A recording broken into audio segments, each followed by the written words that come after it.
stuck in this town. Wonder where you are now. It's been almost a year since you left me here. Am I writing too soon? Hey guys, welcome back. It's Veronica, and in today's video I'm going to be showing you guys my bullet journal setup for the month of March.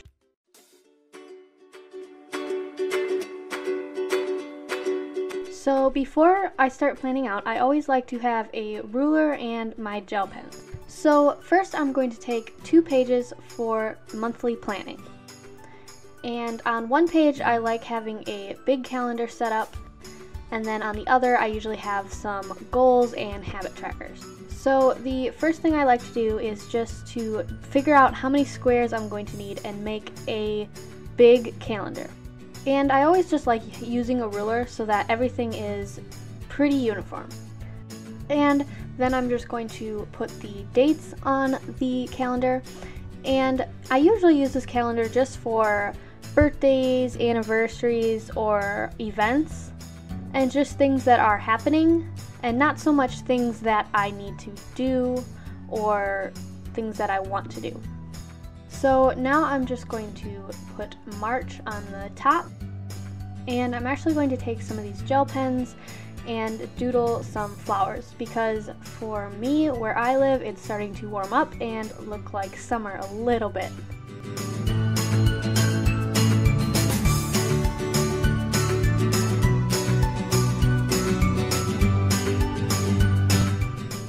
So now that my calendar is finished, I'm going to make my habit tracker.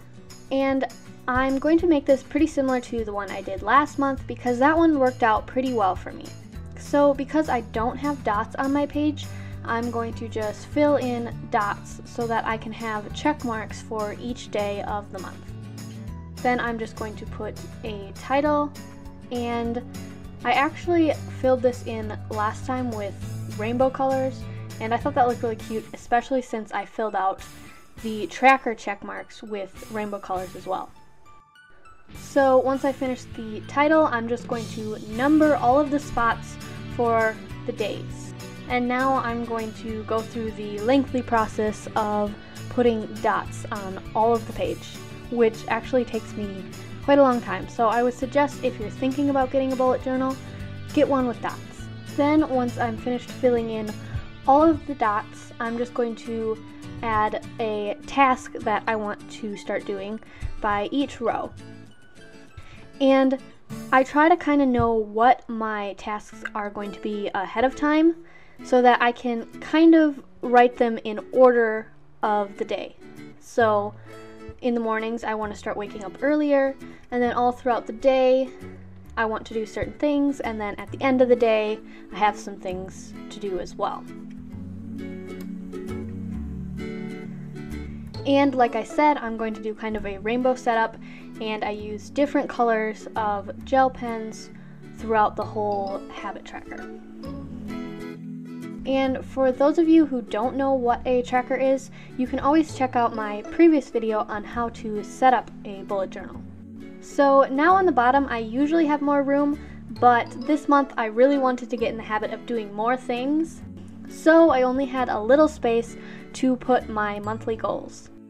But that's okay, because recently I've been doing more goals during each week versus doing goals throughout the month. And I'd have to say the thing I use my bullet journal for the most is setting goals and trying new things. So I always try and just have a spot to put goals, because sometimes I don't have time to do that goal, but I want to do it eventually. So it's always nice to kind of write it down somewhere. So that is my month page setup. Usually it has a few more things on it, but I feel like this month it's very just the month and the habit tracker. And it might change on the next month. You guys will have to let me know if you want to see another one for the month of April. So now we're going to go on to the weekly planning. So I'm going to set this up a little differently than I usually do, because I want to kind of try some different things. But I'm going to still have a lot of the same elements. So the first thing that I always like to have is a small calendar to just kind of see where you are in the month. And then next, I like to make little boxes for each day of that week. And then in the boxes, I can either fill it with tasks or events or maybe goals I want to complete. So I'm going to start by doing 5 down the side for the days of the week, and then I'll have Sunday and Saturday on the side since they are usually more of a weekend and they're not quite as busy for me. Now I'm just going to put the day of the week down the side and also the date.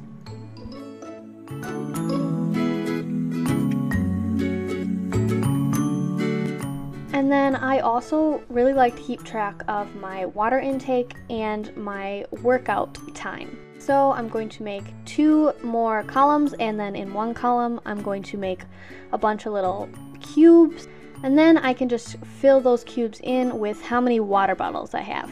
And then I'll leave the other box blank to fill in some little notes about my workout.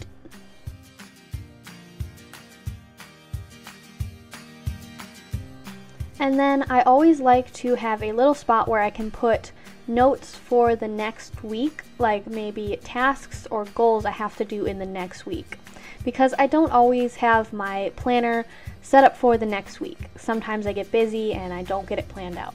So it's nice to have a spot to write things so that I don't forget it. Next, I'm going to set up a little spot for goals for the week, and I usually like this to be pretty big because I always like to write just tons of stuff down that I'd like to do. Even if I don't end up doing it, I could always do it the next week. So then I will just have little circles for each task, and I will fill that out later. So now I have little weekly trackers, and I kind of set these up like graphs, and then I just fill them out as the week goes on. And I usually have 3 little graphs, and then I'll number them for the days of the week.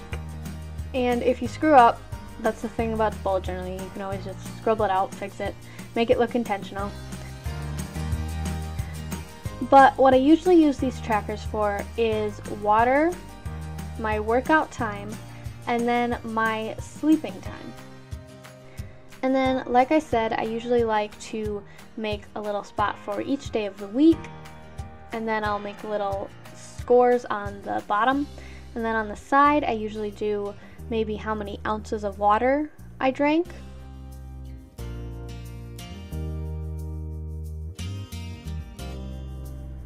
Or for my workout, I'll do how many minutes I worked out.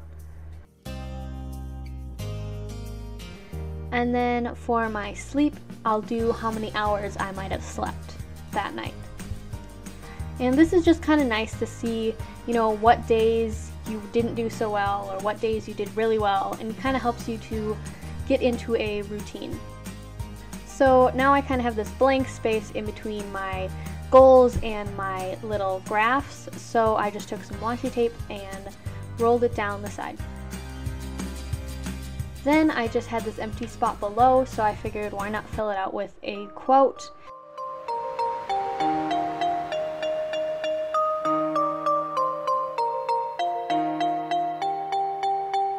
So that is it for my weekly planning. I usually like a spot for all my tasks and goals for each day, and then I like having a big spot for goals for the whole week. And then I'll just have my little graphs on the side and my little calendar in the corner. Then of course, for the month of March, I'll have a big calendar and a tracker for all throughout March. So that is it. I hope you guys liked this video. If you did, don't forget to give it a big thumbs up. That way I know to make more videos like these. And I will see you guys in my next video. Bye! Now I'm